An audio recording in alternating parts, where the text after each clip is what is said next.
position de l'adoration.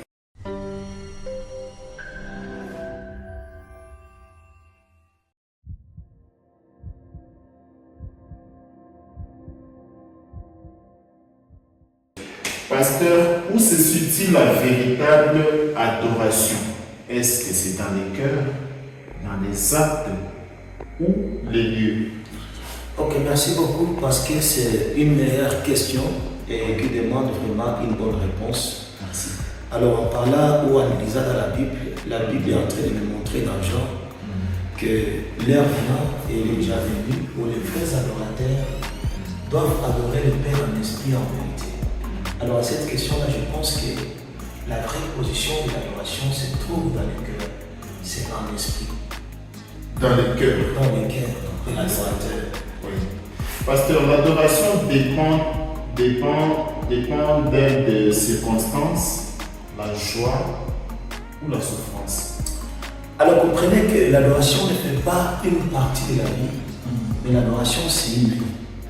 Donc ça ne dépend pas de la circonstance auquel nous sommes en train de traverser. Et l'adorateur doit être prêt à chaque circonstance pour adorer le Seigneur. La Bible dit que nous devons rendre gloire à Dieu dans n'importe quelle circonstance. On n'adore pas Dieu parce qu'on a eu à manger ou quoi autre, mais on l'adore parce que c'est notre Créateur. Donc dans chaque circonstance de la vie, que ce soit dans la joie, pendant que tu pleures, tu dois adorer le Seigneur. Pendant que quelqu'un a perdu un être cher, a perdu son mari, soit sa femme, soit son enfant, il doit adorer Dieu. Il doit être en même Dieu. Il doit adorer Dieu. Si la Bible peut dire rendez gloire à Dieu dans n'importe quelle circonstance, on ne trouve pas une circonstance où on ne peut pas adorer Dieu. Je prends l'exemple d'Abraham. Abraham qui monte à la montagne. Mais qu'est-ce qu'il va faire à la montagne? Il va donner son fils unique comme offrande. Mais pendant qu'il arrive là-bas, il est en train d'adorer le Seigneur. Donc l'adoration, ça ne dépend pas de la circonstance. Le cœur de l'adorateur doit être prêt dans n'importe quelle circonstance. Pasteur, il a dit, la première question, quand on retourne là-bas, vous avez dit que l'adoration c'est dans le cœur. Dans le cœur. Donc je peux adorer Dieu en étant les yeux ouverts, debout, et donc sans rien dire. Et comment vous allez découvrir que je suis en train d'adorer dans le cœur? Alors comprenez que lorsque nous parlons de l'adoration, ce n'est pas d'abord une question de prouver aux gens qu'on est adorateur. Donc tout le monde qui te voit, il peut témoigner que tu es un adorateur. Parce que c'est quelque chose qui commence dans les cœurs. Donc ce n'est pas quelque chose à prouver aux gens. Mais ta vie doit refléter l'image de l'adorateur. Ah, pasteur, nous sommes vraiment... Je pense que quelqu'un est en train de trouver sa part quelque part. Qu'est-ce que signifie adorer en esprit et en vérité? Alors, adorer en esprit et en vérité, cela ne veut pas dire que non, il faut être tellement spirituel ou être comment.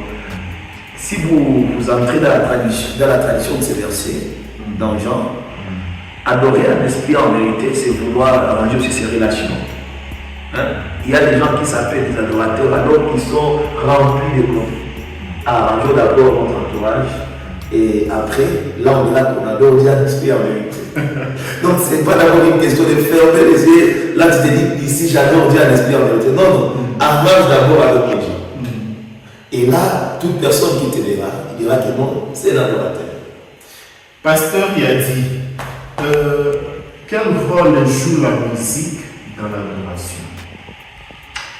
Bon, je pense que la musique, ça peut... Donc, lorsque quelqu'un adore avec la musique, c'est une façon aussi de se connecter, tu connectes ton esprit, mais je ne vois pas vraiment que la musique joue un grand rôle dans l'adoration.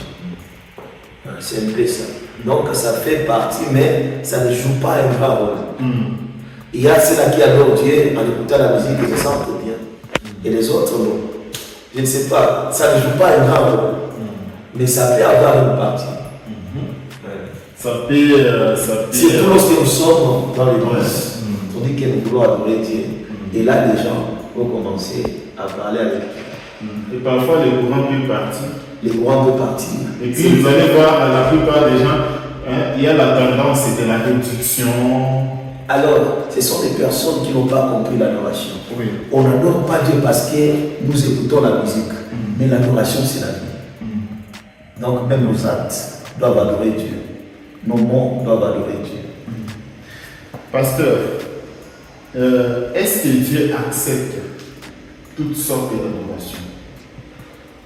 Alors, je dirais non. Un adorateur, c'est quelqu'un qui marche selon la volonté de Dieu. Tu peux t'appeler un adorateur alors que tu vis dans le mal. Dieu ne va pas accepter votre adoration. Un bon adorateur, c'est celui qui connaît la volonté du Père. Il marche selon la volonté de Dieu. Là, on dira qu'il adore Dieu. Est-ce qu'on peut adorer Dieu sans émotion? Waouh! Alors comprenez une chose que l'adoration n'est pas une question d'émotion. Et c'est là que vous verrez beaucoup de gens pleurer à l'église. Lorsqu'on dit vouloir adorer Dieu, ils commencent à pleurer. Il y a ceux-là qui pensent, soit je ne vais pas aller à manger la nuit, et ils ont beaucoup de problèmes, ils commencent à pleurer. Comprenez que l'adoration, ce n'est pas une question d'émotion. Non, non, l'adoration, c'est une question de l'âme. Une question de l'âme. C'est l'âme, l'esprit qui adore Dieu. Pas d'abord une question d'émotion. C'est pas une question d'émotion. Peut-on confondre performance musicale et adoration? Oui, oui, il y a une grande différence. Quand nous parlons de la performance, comprenez que même ceux-là qui jouent, qui font la musique mondaine, ils ont une grande performance. Tandis que l'adoration, c'est autre chose. On peut jouer une belle mélodie, mais cela ne signifie pas qu'on est adorateur. Donc il y a une grande différence là-bas. Il y a une grande différence. Donc ce n'est pas la mélodie musicale qui amène quelqu'un dans une dimension élevée de l'adoration. Vraiment, ce n'est pas la mélodie musicale. Ce n'est pas la mélodie. C'est la disposition du cœur de l'adorateur. Pasteur Yadi Bafio, vous êtes chanteur, vous êtes adorateur, à part la pastorale, vous êtes chanteur. Qu'est-ce que vous faites pour amener les gens dans une dimension élevée de l'adoration? Oh, merci beaucoup.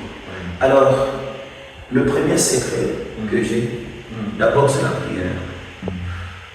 Lorsque nous nous présentons devant les gens, nous devons retenir une chose, que nous nous présentons devant les esprits. Alors, pour amener quelqu'un dans une dimension élevée de l'adoration, tu dois d'abord vivre ça en secret. Quand tu les vis en secret, là tu peux maintenant emballer les gens pour adorer le Seigneur.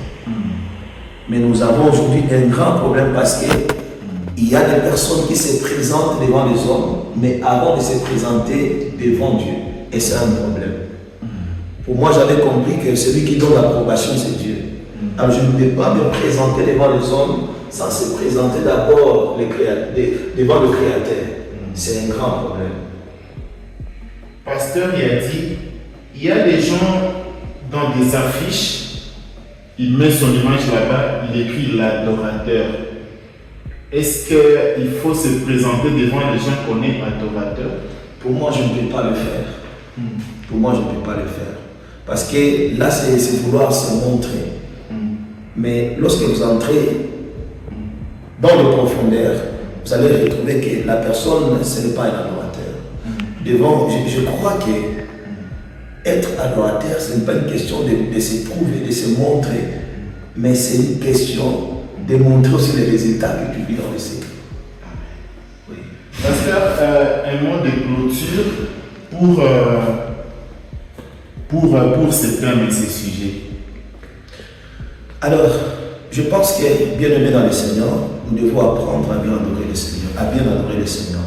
L'adoration, ce n'est pas d'abord une question d'émotion, mais l'adoration, c'est toute une vie.